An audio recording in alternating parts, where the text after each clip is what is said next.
નમસ્કાર દર્શક મિત્રો, આપ જોઈ રહ્યા છો શિનોર સમાચાર પર કરી નજર।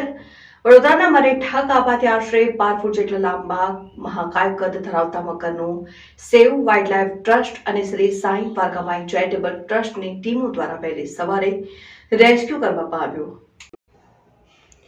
વડોદરાના મરેઠા ગામ ખાતેથી આજે સવારે 3 કલાકે સેવ વાઇલ્ડલાઇફ ટ્રસ્ટ અને શ્રી સાંઈ વારગામાઈ ચેરિટેબલ ટ્રસ્ટે કોલ આવ્યો હતો કે ગામમાં આશરે 12 ફૂટ લાંબો કદ ધરાવતો મગર આવી ચડ્યો છે। આ અંગેની જાણ થતાં સેવ વાઇલ્ડલાઇફ ટ્રસ્ટ અને શ્રી સાંઈ દ્વારકામાઈ ચેરિટેબલ ટ્રસ્ટની ટીમો તાત્કાલિક ઘટના સ્થળે પહોંચી બનાવની જાણ વન વિભાગના અધિકારીઓને કરી હતી અને ત્યારબાદ રેસ્ક્યુ ઓપરેશન શરૂ કરાયું, જેમાં ભારે જહેમત ઉઠાવ્યા બાદ મગરને રેસ્ક્યુ કરવામાં સફળતા મળીને ત્યારબાદ મગરને કોઈપણ ઇજા વિના સુરક્ષિત બચાવીને તેને વન વિભાગ વડોદરાને સોંપવામાં આવ્યો।